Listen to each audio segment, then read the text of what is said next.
गुजरात वलसाड जिले में पिछले एक सप्ताह से बारिश का मौसम बना हुआ है। जिले के सभी तालुकाओं में सार्वभौमिक वर्षा दर्ज की गई। हालांकि कपराड़ा तालुका में एक सप्ताह से लगातार हो रही बारिश के कारण सिल्दा और कपराड़ा के आसपास के इलाकों में कुछ किसानों की धान की फसल को भारी नुकसान हुआ है। वहीं क्षेत्र में तूफानी हवाओं के साथ भारी बारिश के कारण तैयार होने के कगार पर खड़ी धान की फसल खेतों में गिर गई है, जहां खेतों में पानी भर जाने से धान की फसल को काफ़ी नुकसान हुआ है और किसान परेशानी में पड़ गए हैं। जहां हर साल मानसून में औसतन 125 इंच से ज़्यादा बारिश होती है, वहीं इस साल अब तक मानसून में कपराड़ा तालुका में औसतन 140 इंच से ज़्यादा बारिश हुई है। फिर भी जिले में भारी बारिश का अनुमान है, जबकि कपराड़ा, सिल्दा और आसपास के इलाकों में भारी बारिश की संभावना है।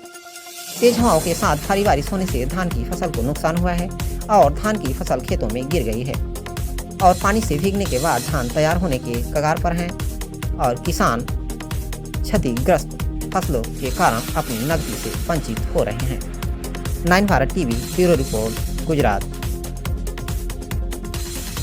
मारू नाम नरेंद्र जोगरा, सिल्दा गामનો રહેવાસી છું। કપરાડા તાલુકો એક પહાડી વિસ્તાર, અંતરિયાળી વિસ્તાર અને ઊંડાણ વિસ્તારમાં આવેલો કપરાડા તાલુકો છે। અહીંના ખેડૂતો મોટાભાગે વરસાદ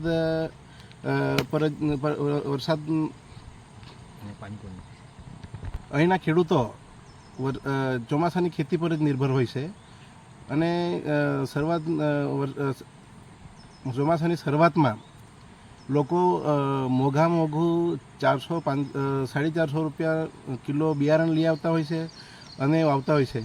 અને જો વરસાદ અવારનવાર આવતો હોય, અટકી જતો હોય અને છેલ્લે જે પાક તૈયાર થઈ ગયો અને હાલમાં કાપવાની તૈયારીમાં છે અને વરસાદ અઠવાડિયેથી ચાલુ થઈ ગયો છે, એ લોકોથી પાકને કાપી નથી શકાતો અને નથી રહેવા દેતો, કેમ કે રહેવા દે તો એમ બી પાક નુકસાન થઈ જાય અને કાપે તો બી નુકસાન થાય, કારણ કે જે ખેતરમાં પાણી ભરાઈ ગયા છે એટલે ખરેખર આ ચોમાસાની ખેતી પર નિર્ભર હોય અને આ ખેતી વરસાદને લીધે નુકસાનકારક થઈ શકે।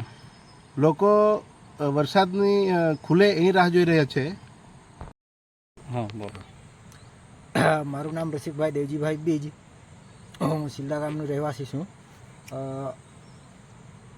દર વર્ષે ની જેમ આ વર્ષે પણ કપરાડા તાલુકા એક એવો વિસ્તાર છે કે જ્યાં વરસાદનું પ્રમાણ વધારે હોય છે। દર વર્ષની જેમ 120થી 25 ઇંચ વરસાદ પડે છે, તે જ રીતે આ વર્ષે પણ શરૂઆતથી સારો વરસાદ રહ્યો છે અને સારા ખેડૂતોએ પણ મોંઘા ભાવનું બિયારણ લાવીને સારી રીતે ખેતી કરી હતી। પરંતુ આ છેલ્લા એક સપ્તાહથી એવો વરસાદ પડ્યો કે જે વરસાદના લીધે અમારા ખેતરની અંદર ઘણું બધું પાણી ભરાઈ ગયું અને એ પાક લણવાની સમયે ખેતરનો ઊભો પાક પડી ગયો અને પાણી ભરાઈ ગયું, એનાથી અમને ઘણું બધું નુકસાન થયું છે।